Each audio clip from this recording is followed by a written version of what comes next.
back to New Rockstars. I'm Erik Voss, and while watching the big game, we just got a new trailer for The Flash. Yes, this movie is still coming June 16th, starring Ezra Miller as Barry Allen and another Barry Allen in this DC multiverse movie that has been years in the making and still happening. We're gonna have at least 2 Batmans in this movie, and yes, I'm with you. It is crazy that this is happening. I'm gonna explain how it fits in with James Gunn's recently announced big plan for the DC universe and what we can expect from this film. But first, let's react to this trailer. Quickly though, reminder, Friday, February 17th will be the launch day of our new channel, The Deep Dive, in which I'm gonna be doing more focused investigatory analyses of things like Everything Everywhere All at Once. Also Friday, noon Eastern, 9 a.m. Pacific, I'm gonna be doing a live breakdown of Ant-Man the Wasp: Quantumania. You can subscribe at Deep Dive NR, and you can support the New Rockstars network by checking out our merch options at nerdriot.shop, like this Quantumania inspired shirt, Reign Eternal. But let's react to this trailer. Here we go. Tell me something. Damn, you can go anywhere. Boy. Another timeline. That's Keaton. Another universe. Oh, so why do you want to stay? that can't be Bale. And fight It wasn't to save Bale. this one. This is the world where my mom lives. I'm not gonna lose her again.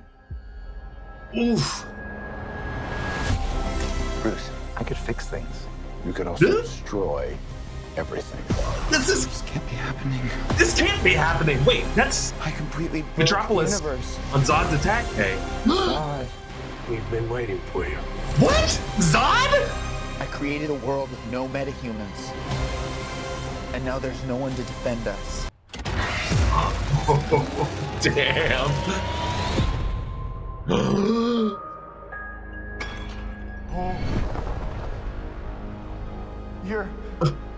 You are? Yeah. I'm Batman. Let's go! Oh my god! What is going on?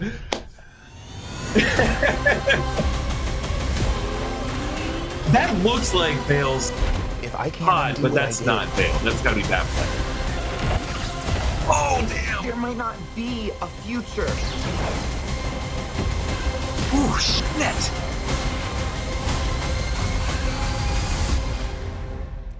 What's the play? Batman, what do we do? We try not to die. Got this. I can't believe he's back! Oh, so that's Kara, right? My name is Kara. Yeah. I'm we're Barry.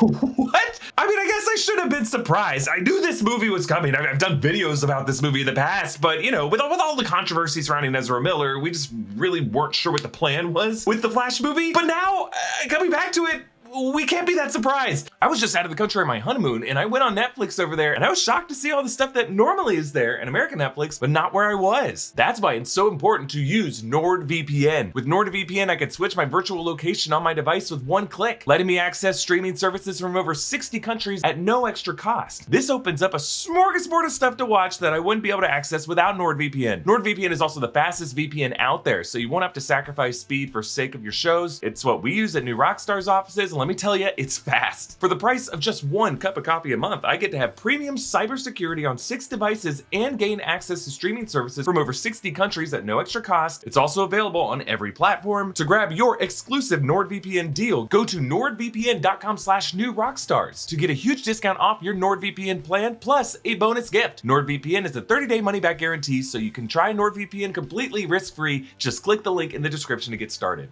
Okay, so a quick explanation of how this Flash film is gonna fit in with the DC universe going forward. James Gunn recently did the whole big announcement about what the DC slate was gonna be and his whole plan for phase 1 of his Gods and Monsters plan. A lot of exciting titles, including a Green Lantern's True Detective series. We're gonna have a new Superman film in 2025. There's gonna be a new Batman and Robin. But before that, we have these 4 2023 films that were already on the docket. In this movie, The Flash was supposed to come out years ago, but it's just been delayed and delayed and delayed. But James Gunn has said he is very excited about this movie, and it's gonna be the movie that resets the DC universe. It's gonna bridge what we previously knew as the DC universe from the Zack Snyder era, the DCEU, but also obviously connecting back to previous eras, the Tim Burton era with Michael Keaton playing Batman. This is what the Flashpoint Paradox is. If you aren't familiar with the Flashpoint Paradox, it was a big event in the DC comics around 2011 that crossed over with these other Elseworlds, in which the Flash, Barry Allen, goes back in time to try to prevent his mother's murder, but in doing so, ends up in one reality where Bruce Wayne died and Batman is his father, Thomas Wayne. It's just a really really cool crossover story that connects the dots in a lot of fun ways and introduced what's called the New 52, the 52 DC characters that they were going to follow at that point forward. It was really their way of cleaning house. It's going to use this event and this storyline to multiversally clarify any of the confusing or convoluted or contradictory DC timelines on film that we've seen before. So it sounds like it's going to start in what we knew as the DCEU, as both Affleck and Ezra Miller played the characters in the Justice League film, or Justice League films, because they're, obviously the studio version and the Zack Snyder version. Now, is that universe going to be the exact Snyderverse? I don't know if this movie's going to draw a distinction between the two, but we do know in either case that the Barry Allen entered the story with his mother already dead. His father was already in jail for the mother Nora Allen's murder, and Barry had promised that he would prove his innocence one way or another. Also, in the Snyder cut of the Justice League, they did a lot more to explain how Barry Allen's time reversal works. Those were my favorite parts of the director's cut. They also added some dialogue that made it make a lot more sense. It sounds like what we're gonna see in this movie is Barry going to at least one alternate reality. And that one alternate reality is the one where his mother is still alive, and he meets the alternate Barry, the one with the headphones. He's right outside his house. It seems like they lived a happy life beyond that. There's something particular about this reality where things went down differently, and he's gonna investigate it. And it sounds like this is the same reality in which Batman, Bruce Wayne, is played by Michael Keaton. Is it the Burton-verse in particular? I don't think Tim Burton really has any strong canonical boundaries to his universe. This is just a universe where Michael Keaton played Batman. Also, it seems like this is a universe that does not have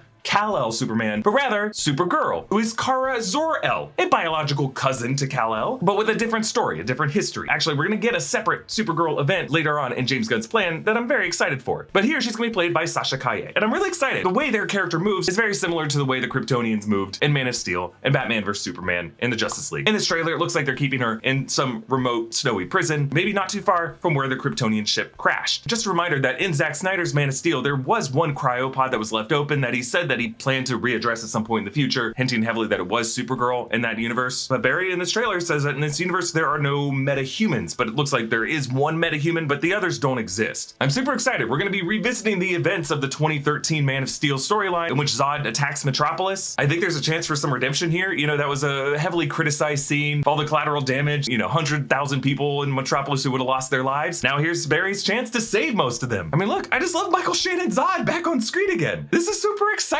Now, you probably saw a lot of shots of a Batman on a motorcycle here. This is not Christian Bale's Batman, at least I don't think. He kind of has a bluer cape, the more stubby ears. Pretty sure this is Ben Affleck Batman, but he drives a similar motorcycle, at least with a similar sound effect. I just love seeing that Ben Affleck isn't only going to be limited to the early parts of this movie before Barry leaves that reality, that we're going to see a lot of action from Batfleck. I think this is going to be a very solid goodbye to an era that a lot of people still really loved of the DC movies. We here at New Rockstars are going to go back through this trailer frame by frame and do a proper breakdown of all the details and Easter eggs that you might have missed. But until then, we'll leave it there from this reaction. Let us know in the comments below your favorite part of this trailer, what you're most looking forward to. Be sure to subscribe to our new channel, The Deep Dive. It's launching this Friday with five premium videos that you're gonna love. You can follow me on Instagram and Twitter at Erik Voss. Follow New Rockstars and subscribe to New Rockstars for more analysis of everything you love. Thanks for watching. Bye.